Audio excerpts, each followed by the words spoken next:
You're listening to Women's Media Center Live with Robin Morgan.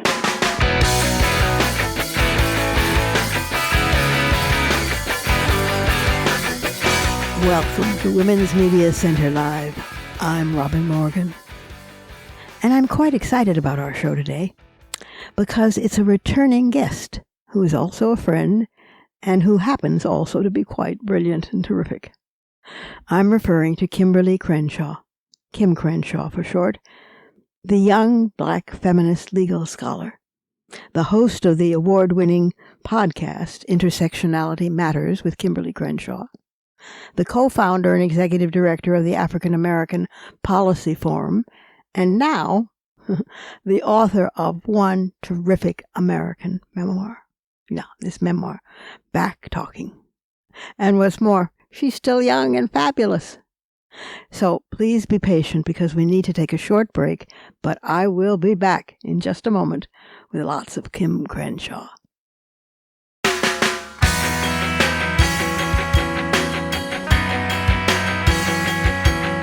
Subscribe to this program on your favorite podcast platform and leave us a review.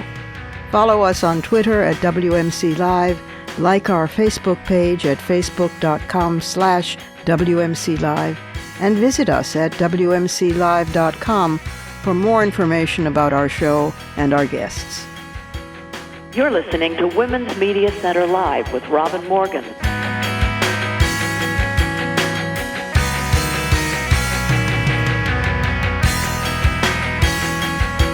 Kim Crenshaw, welcome to Women's Media Center Live. Welcome back. Oh, thank you for having me back, Robin. Oh, this is one incredible book. It's no surprise to me that it was Toni Morrison who pushed you over the final edge of, because if anybody could do it, by God, she can. Toni, yeah. But it's a wonderful book. It's just incredible, and it's so insightful, and I learned so many things from it, and I have many questions, many questions. Okay. First of all, you had one incredible mother. Yes. Oh, my God. Marion Williams was something else. A force to be reckoned with. A force majeure. Yes, indeed. Absolutely. And she and your father were in a sense the start of backtalking, although your backtalking is central. The book, of course, is called, for those of you who've been on Mars, it's called Backtalker. Mm-hmm. And it's the story of somebody who just never stopped. She just went on from the time she was a teeny tiny, straight on up till now and beyond. She was talking back. And she was talking back with substance, and she's been talking back with meaning and with panaceas for us all. So it's a wonderful book. Oh, thank you so much. Yeah, and I know it was a long time coming. Were you cornered until Toni came along? Were you? Well, there as in all stories, there are many different beginnings, Robin. Yeah. I will say one beginning is that I've been asked to, and I actually am still supposed to be publishing a book of my essays. Right. And I just had been dragging my feet on it because it just seemed as though simply publishing my essays with nothing more, it felt like going to a party with a boombox, right? That's right. Yeah. And it had no flesh and blood on it. It had yes, because the conversation has just built and it's gone further and spread, across the globe, really. So yeah. I always felt uncomfortable about it. And then I decided that perhaps one way that I could do this book of essays is to write introductions to the essays that actually were more autobiographical. This is, here's an experience that led me to write about mapping the margins, looking at violence against women of color. Here is the encounter that I had in law school that made me think about discrimination against Black women. So I basically wrote about a dozen stories that I then had the happenstance to share with an agent who said, "You'd be crazy to put these stories in an academic Well, text. he was right. I mean, They or he, work, they work together as a whole." yeah, yeah, So, yeah. I did the very difficult, very painful task of sort of pulling the stories now back out of the book of essays and putting them together as a separate book. So that was the sort of the basic story about how this came to be. Right. But the more complex reality is that when the book was initially shopped around, it was in the throes of the George Floyd, Breonna Taylor moment of Oh reckoning, my God. in Yeah. which the ideas around structural racism and intersectionality and critical race theory, people were talking about that. Right. Exactly. So then the book was more or less, what are these ideas? Why are they important? How are they helping us grapple with this moment? Mm-hmm. Well, a funny thing happened as I was writing the book called retrenchment. Mm-hmm. Oh, And oh, that. that Yeah. thing. Yeah. That thing. Yeah. So not only were we dealing with an overall retrenchment against the reckoning and the imperatives around racial justice, but in particular, critical race theory and intersectionality, Singled out. That's right. kind of Absolutely. avatars for Yep. everything that, made the MAGA world crazy. That's right. And so uh, I was suddenly writing something that was already branded as contraband, Yeah. Uh, American political consciousness. well, that's So always fun. it's so, yeah, so it was really a struggle to figure out, do I just stay the course Yeah. and continue to write this, even though the ground was actually shifting underneath my feet? Of course. At the end of the day, I kept going with the memoir frame that was initially sold because some part of the retrenchment and the attack on intersectionality in particular was to label it as un-American, Yeah. label it as, a European import, Right. label it as a dangerous ideology. Well, it's always All of foreign stuff that comes from abroad, bad things from foreign places, you know. bad things rather than homegrown. uh, we recognize these stories because they are American stories. That's why I call it an American memoir. It's wonderful. Yeah. Try to project this onto some other place or space or time. This is about things that happen in my lifetime, in your lifetime, in our lifetime. Mm-hmm. Mm-hmm. And you have to deal with the bottom up dimensions of these ideas, not try to dismiss it as an improper ideology. Yes, indeed, and that's what makes the book. In fact, I mean, had you not, I'm just trying to imagine. I don't even want to go there. Had you not, I mean, it's fine for another book, and you should write many. But to take on the essays and to take on all the other stuff. But for the first book, this is very important because it first of all, it totally humanizes critical race theory. It totally humanizes and makes embraceable, in fact, intersectionality. We'll talk about that in a minute. And it makes the whole thing approachable and embraceable.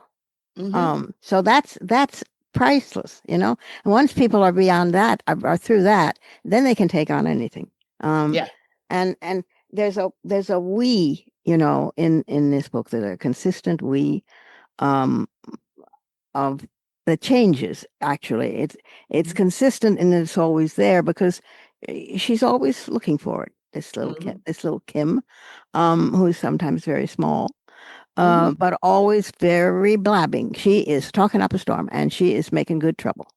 And I love this child. I swear to God. I mean, she's just such she's such a prize. I love even the end papers, by the way, on this book. Oh, yes. I mean, I so I know you're wanted not to supposed to include say that, those. but they're the most wonderful end papers, which are these snapshots of Kim at age 2 and 4 and 6 and 8. And I mean, they're just wonderful, and they're wonderful to just page. Robin, one of the two photos I found late in the process, the one that's on the cover, Yeah, that's a with great my one. brother whose arm Yeah. is around me. I don't, I just, I was so moved when I found that photo.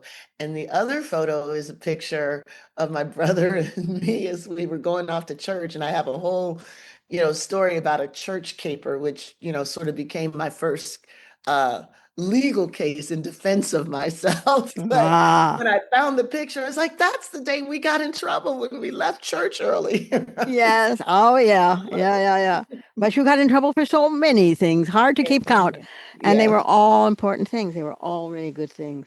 But the we theme um was very moving to me because it well, how to say that she keeps believing in a we, and the we changes, and but Mhm, she keeps believing in it. She thinks it'll be there for her, and it usually, often, betrays her. mhm, And it betrays her personally.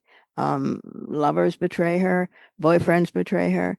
It betrays her politically. It betrays her. I mean, in every possible way. And she keeps being surprised by that, and shocked. And she keeps picking herself up and dusting herself off and trudging back in, God love her, to the fray, and thinking, well, I guess next time it'll be better. And bang, it happens again. And I think this is my personal take. I think her we, which ranges you name it. I mean, the we is everything from black people to black women specifically to young black women to, I mean, you name it. There's many we's that she tries to identify with, that she thinks she's found a home in. That's the heartbreaker. mhm. And then something happens, and she and she gets betrayed. But I think that the we is her, and it's just her, uh, and and that there's a time and a place. Maybe this is because I'm 80 fucking 5 now. I mean, I'm just, this is really old. So maybe that's. Wise, it's wise. Well, I said it earlier because I meant it about the book. I said this is one fucking brilliant book. Um, but I'm going to quote you on that, Robert. you can quote me away. um, they'll say, "Oh, feminist with a potty mouth." Oh, shocking. Um, anyway, I think it is in her, and it is something unshakable in her, that keeps identifying with a we that is greatness. Um, and I don't mean that in any of the ways it could be taken. Mhm, And I mhm. won't bother listening. You But know, you know what I mean? yeah, yeah, yeah. I think my lesson about the we is that it is never a complete uh uh sort of assertion. It's a potential. Oh yes. It is always an aspiration to Hmm. have a politicized we, that shapes our commitments to each other, that shapes our creation of agendas. But there's always going to be a challenge to make sure that the part of us that is at home with the we can stand for the parts of us that are many times marginalized or put outside of the we, And aren't there yet, or aren't there at or all. are not there yet, not recognized yet. Right. So Right. it is a material we in terms of the historical grounding Hmm. that creates groups who are in fact marginalized. And it's aspirational to say that we that holds us together also creates the moral and political imperative such that all parts of us come in. And I start from the very beginning with a You story do. about how we go to, this institution, myself and another African American man, with an agreement that we are going to not take any crap Right. And we get there, and there is a barrier. It's not a barrier that he faces, Right. but the barrier that I face. Yeah. My sense of the we is that it applies to what's happening to me as well. Of course. His sense of the we is no, it's only when we experience the same thing in the same way. That's right. That's a moment for me because now I realize that I need another line in the writer Mm-hmm. that says, if either of us can't get in for whatever reason, our Mm-hmm. commitment to each other is to fight against that thing. It's the Yes. part of the we that includes me, not Yeah. just you. Precisely. Precisely. Yeah. And that makes the betrayals challenges. Mhm. That changes everything. I mean, the book spans a remarkable. It's short comparatively, but I mean, OJ is in there. Obama's election is in there. You know, Clarence Thomas, Anita Hill. yeah, and oh God, yes, and Anita Hill is in there. And so it's a panoply of American life through these eyes, which we have not seen through before. We have Mhm. simply not seen through them before. Yeah. Certainly not in the way that we're seeing through them now, which is a highly intellectual, highly brilliant, down home folks tone, so it's approachable. Mhm. Um, woman, huh? A woman, think of that. Um, and a brilliant lawyer and a brilliant writer, and so you got it made, kiddo. You really got it made. I Well, tell I, you. I still appreciate that. Well, When my editor was working with me, um, she liked very much the fact that I was, had a front seat in a lot of the events that happened around race and gender. And we laughed about this is sort of a Black woman's Forrest Gump, yeah, exactly. The heartbreak in it. Because I'm not going to give anything away. I'm going to be careful Yes, about thank that. you. But the heartbreak in it, the losses that you wither, is very real and very moving, and not at all sentimental, and not. I mean, there's a restraint with which you write, which runs in absolute counter to the excitement, the effusiveness, the warmth, and the real down home feeling that just you get from your writing at the same time. Robin, I mean, as a writer yourself, I know this is, not an uncommon experience. In writing about things, you uncover connections to your contemporary life that you didn't even know existed. So Yeah, I've been, and I think the last time I was on your show, we were talking about Say Her Name yeah, we were. and the relationship that I have with some of the mothers Mm. of Black women. There's a we for you. Please. There's a we. Oh, And I didn't realize until I finished the book how much of my connection to them, the heart to heart connection, came from some of the things that had happened in my own life. of It course. was an epiphany to me. Maybe from people outside who know Ah, about some of it, it's like, of course you would do that. But it wasn't clear to me interesting. exactly how that unresolved demand for justice, Hmm.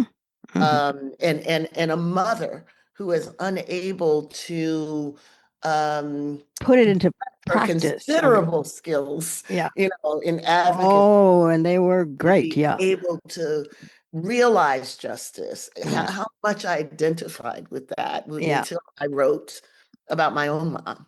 Well, I think it's true, in a sense that things dawn on us at different levels of different Yes. times. For Mhm. example, you know, rereading the Moynihan parts of the book. I mean, which I did at great sacrifice of my mind, but never mind. But but I mean, for young readers or readers who haven't put two and two together yet, or who have been on Mars, Moynihan was.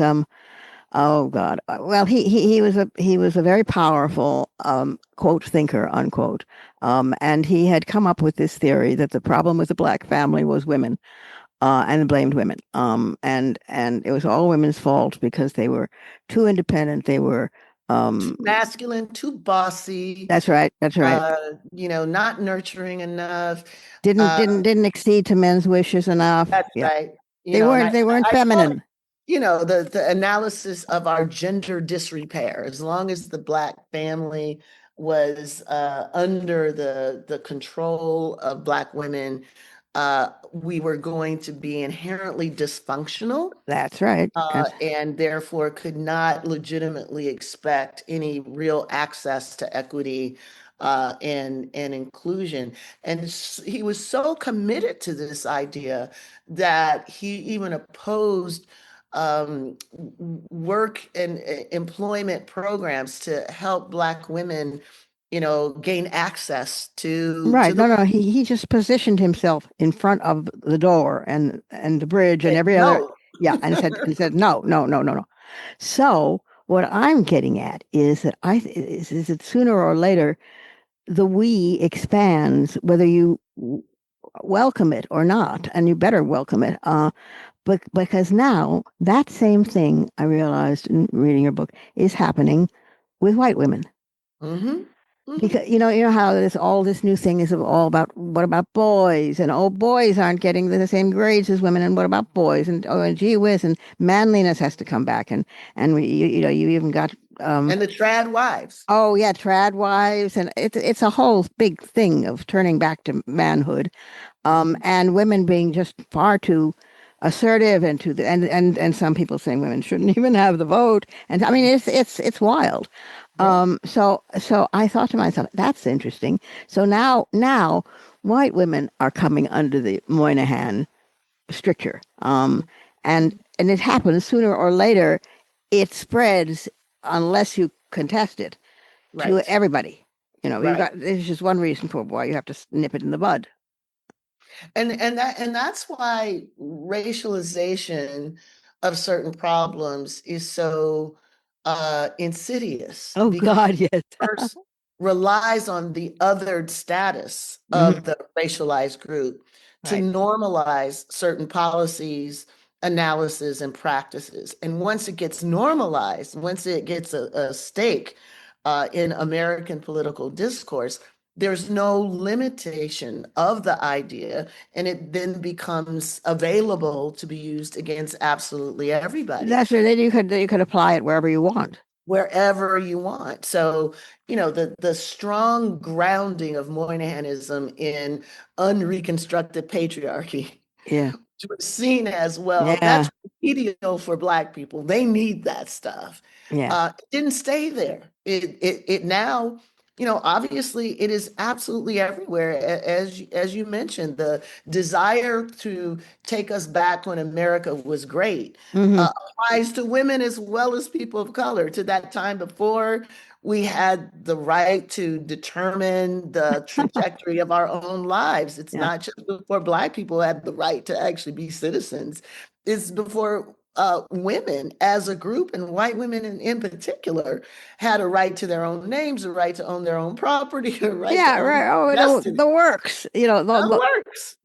All the works. It is so cruel, and it is so um anti-human in the deepest sense of anything that is human.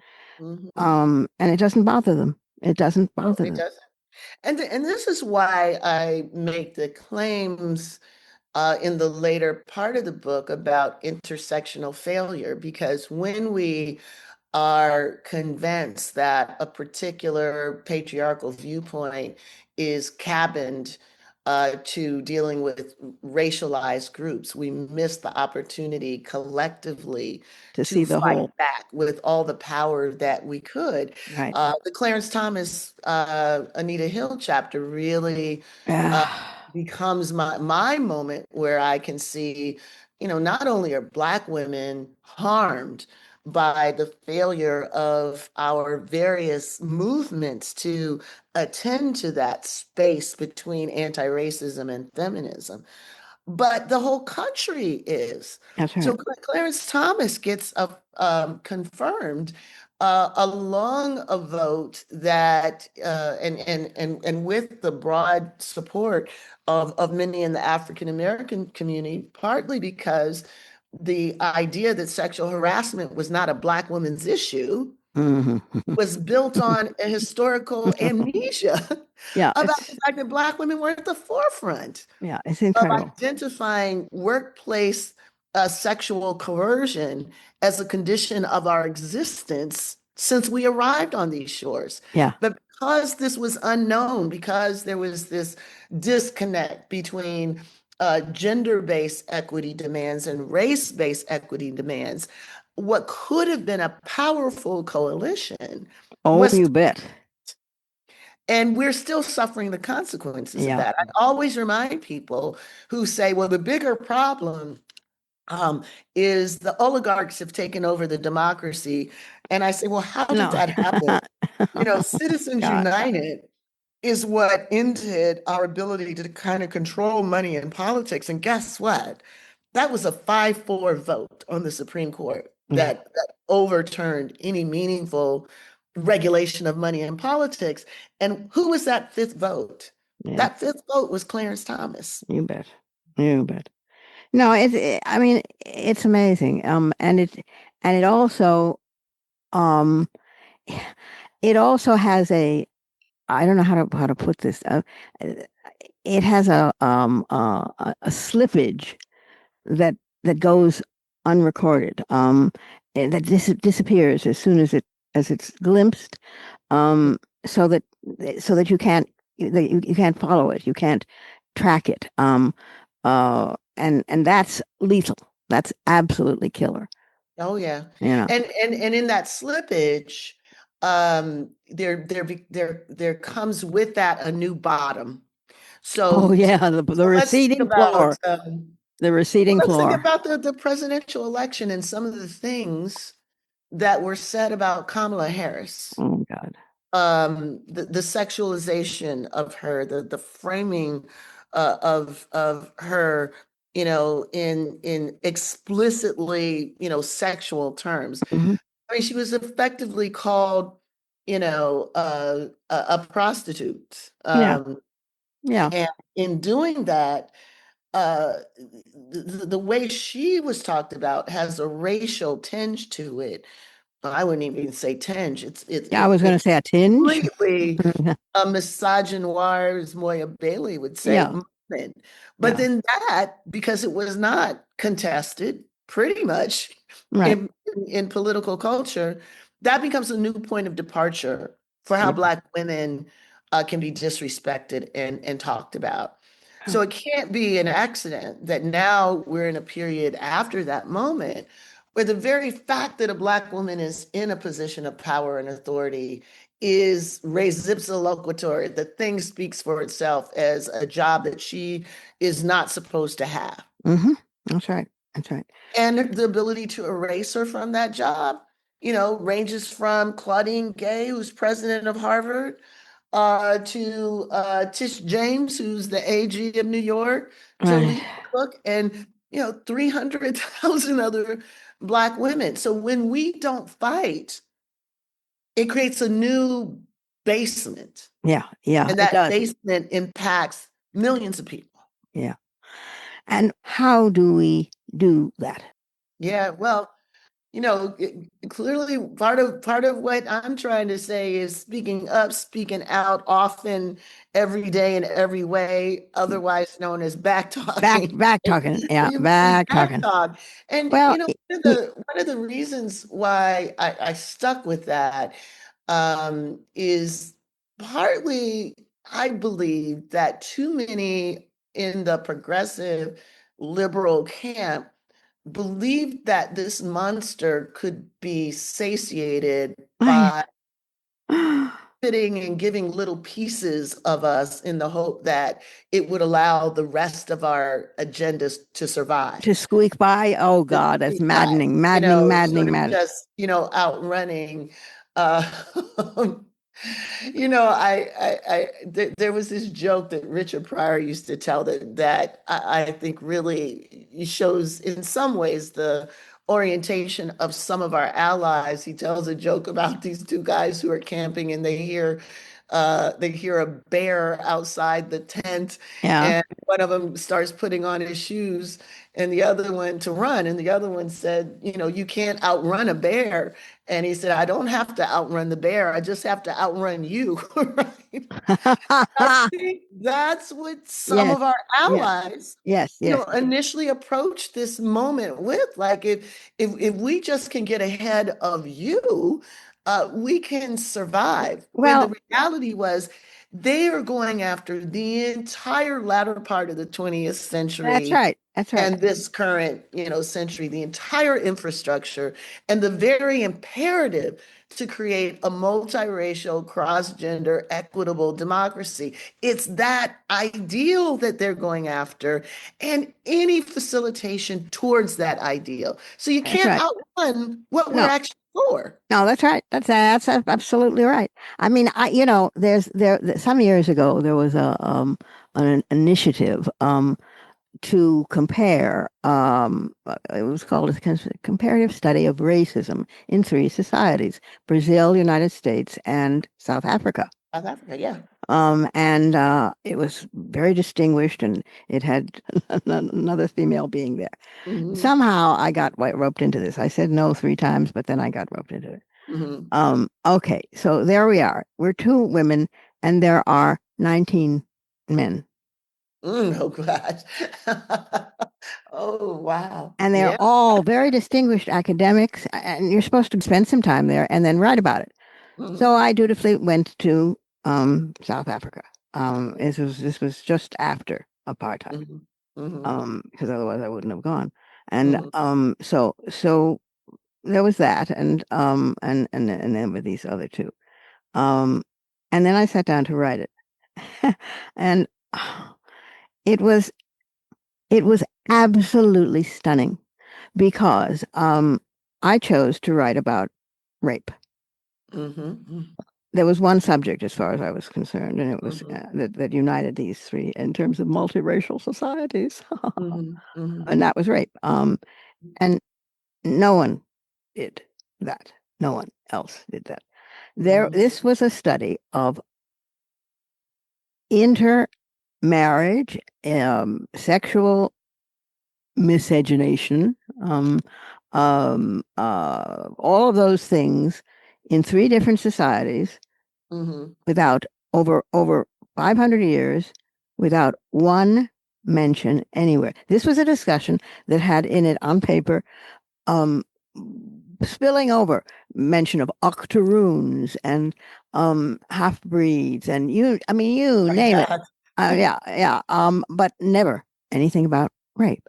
Mm. And so I wrote my paper only about rape because it seemed to me that that was the one basic Thing that was connective. missing. That Mhm. was um, but it was considered very rude. Oh, Um, was it? yeah, yeah, big surprise. I mean, no, yeah, it was considered inventive but rude, and Mm. no one needed to go there. No one needed to As talk. as in a material fact that is best not articulated or mentioned. That's right. It just isn't. It just isn't. And there were these generations of women in three different societies who had been raped and battered and beaten, and and in which the rape had been codified so Mhm. deeply that it was like your mapping. It was war grooves into the background. Yeah. You couldn't not see it, and yet Yeah. yet they didn't see it. That was and that happened about, I don't know, 6 7 years ago, um but and it never was published, by the way. It never was published. No, it never was And published. and see this, I want to take this back to what I was saying earlier about the historical interruptions, the memory that is not passed on.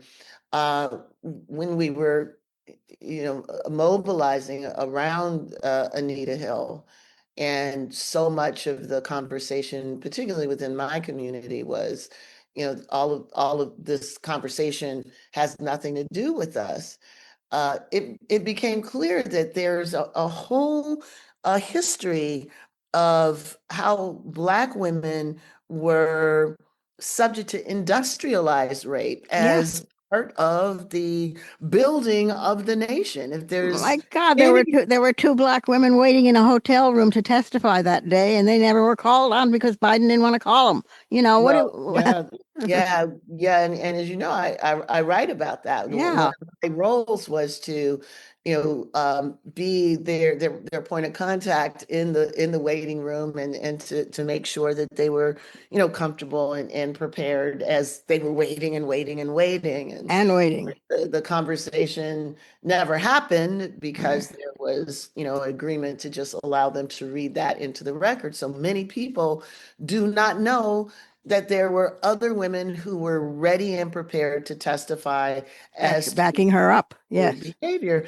But I just wanted to say that is just a piece of a broader thing that has been written out of the historical narrative. A lot of people think Rosa Parks showed up when she didn't want to give up her seat. They do not know that she was an advocate for Reese Taylor decades earlier, Yeah. who was a Black woman who was gang raped by white men, and those men were never convicted. Yeah. She began her work as a rape crisis advocate for Black women, understanding that that's as much a part of anti-Blackness in our history as lynching was. That's right. But Anita Hill didn't have the ability to be understood Mm. as a Black woman whose sexual autonomy was consistently undermined, like other Black women throughout history. And what Clarence Thomas himself had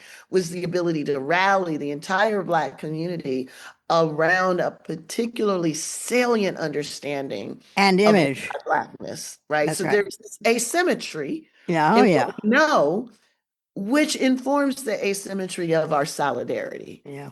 Yeah. It it must be wildly frustrating to be sitting right on top of this obvious to me now, and certainly to you for years now. Um, Fact. Just these are legal facts. These are institutionalized in our law. These are incontrovertible. And have them still denied. I mean, this is not healthy. This is not good. No, it is frustrating, and hope springs eternal. I Yeah. remember the first time, the current president was elected. I remember Uh, thinking, well, at least the silver lining will now be that we can see the consequences of yeah, I did not too. speaking more clearly, forcefully, and historically informed about the consequences of the inability to talk about race in this American society as its constant Achilles heel. Not be appalled when a candidate basically celebrates sexual assault when he talked about grabbing women by their genitals. My hope was that the the disastrous dimension Yeah, of would that expose it. failure was going to Absolutely. finally shut up all the people who were saying, oh, that's just identity politics, rather than Yeah. that is the beginning of authoritarianism. That Well, was I hope. know. Well, they seem, and I, I say this carefully, they seem to be getting it now. They seem to be turning now. Well, that to But me, honestly, Robin, is really a question that I have. Like, what piece are they getting, and what I piece don't are know. they not getting? I don't know. Lot I of don't. the I lot of don't. the work that we've been doing, you've had the African American Policy Forum on before. Oh yeah. The work that we're doing is trying to say, look, we may at some point regain power, Yeah. but will we be able to regain our agenda if we're not speaking forcefully about the absence of racial justice imperatives, the centrality of anti-Blackness in this moment, Mm. and the way that misogynoir has normalized a particular way in which Black women have been treated. Yeah.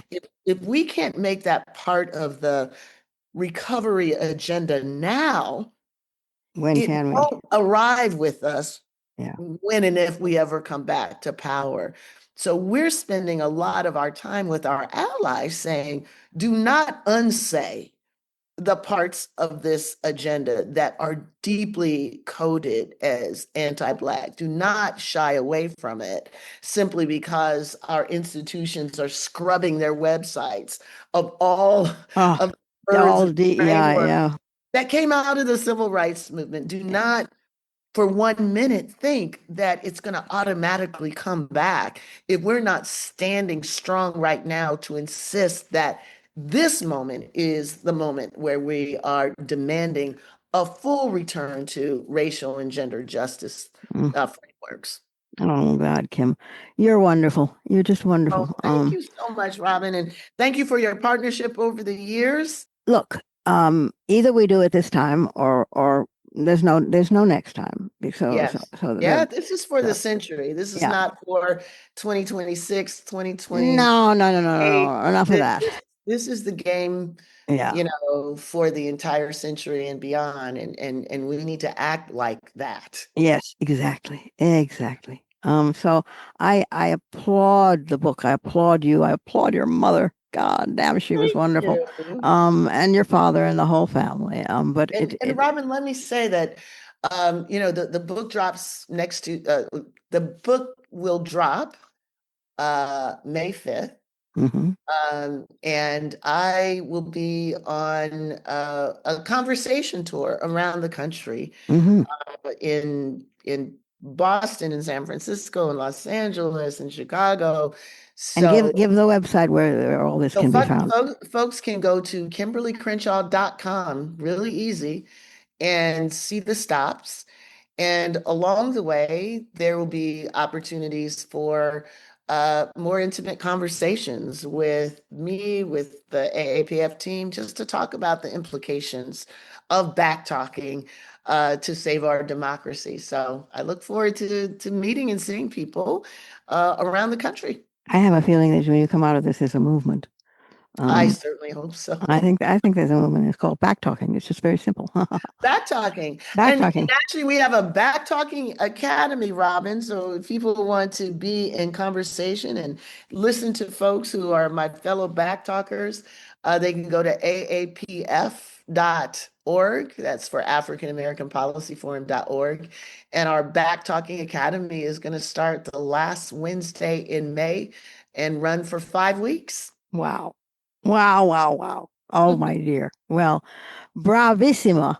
Thank This is you. this is it's a wonderful, wonderful book. Everybody should run out and get it. It's called Backtalking. And or if you don't run out and get it, then you order it. Or if you don't order it, then you make it come to you fast. Yes. Because you're losing time. And this is wonderful. And it'll make your blood course faster and your heart beat faster and your it'll make you want it'll make you hope again, and it'll make you want to move on that hope, which is very important. So thank you. Bless you, dear Kim, and take care. Thank you, Robin. All Thank you right, so love. much. I'm very glad that you were with us today. Thank you for being with us. Take care. It's been a privilege. We need to take a short pause here, but I'll be back in just a moment, so don't go away.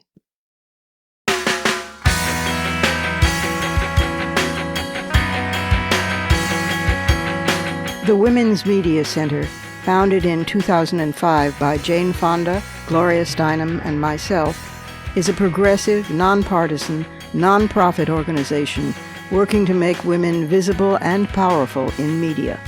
You can learn more about the WMC at womensmediacenter.com. You're listening to Women's Media Center Live with Robin Morgan.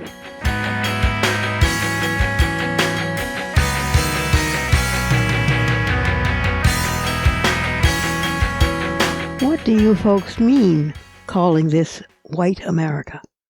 America's never been white. Those are fighting words.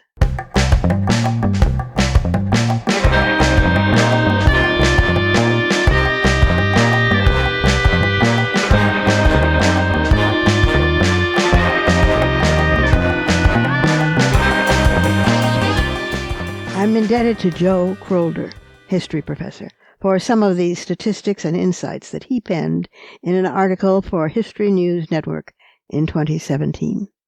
The hundreds of Native American indigenous peoples, literally as many in population as that of Europe at the time of conquest, certainly prove that America at its founding was decidedly not white. The first kidnapped and enslaved Africans were brought into Virginia on a Dutch trading ship in 1619, a year before the Pilgrims landed in Plymouth Rock, Massachusetts. Nearly half of those Pilgrims could not speak English. Of the near half that couldn't, most spoke Dutch, with a scattering of German and French. America from the very beginning was not an English-speaking nation. When the Puritan, William Bradford, arranged the first Indian treaty signing in 1621, it was with Massaoit, a Pokanoket of the Wapang Confederacy. At this time, depending on which archaeologist you ask, the native population of North America was anywhere between 8 to 20 million. English speakers, less than 1,000.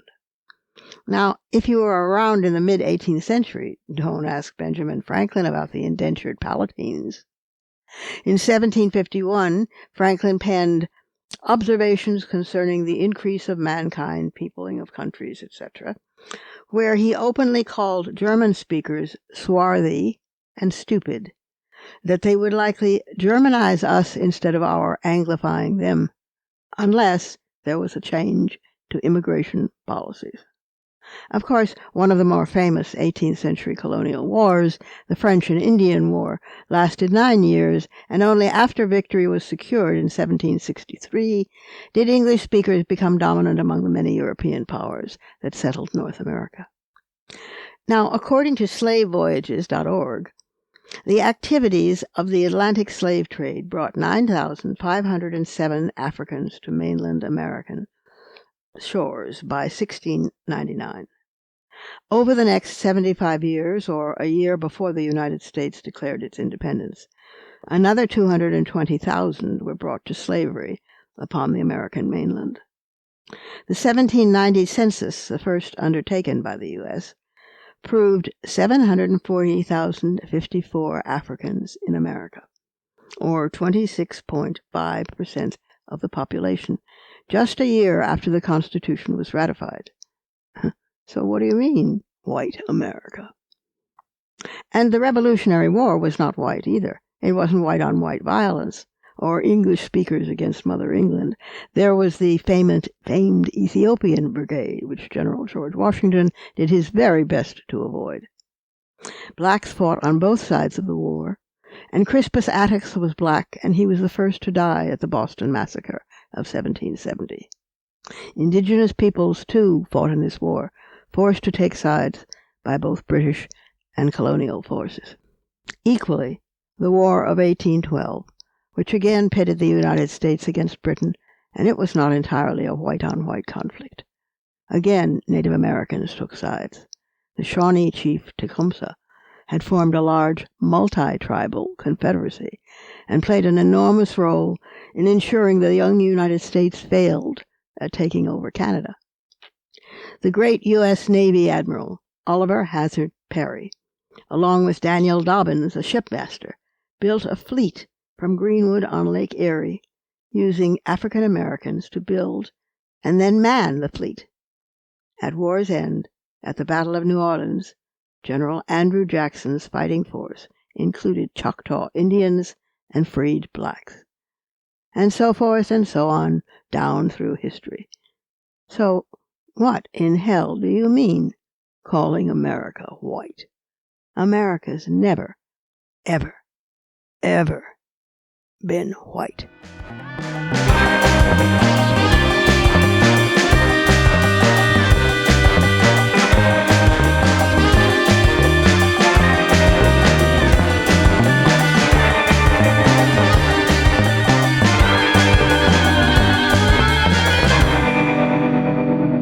And that's our show for this week. You can follow me on social media at The Robin Morgan. You can check out my blog at robinmorgan.net, and you can find my new novel, Parallax, and my just-out new book of poems, Harvesting Darkness, wherever books are sold. Portions of this program were taped earlier. Views expressed here do not necessarily represent the WMC. Here's the family for Women's Media Center Live. Executive producer, as well as founding and sustaining sponsor, Regina K. Scully. WMC president and co-executive producer for this program, Julie Burton. I'm Robin Morgan, your producer and host. Thank you for being with us. Join us next time on Women's Media Center Live.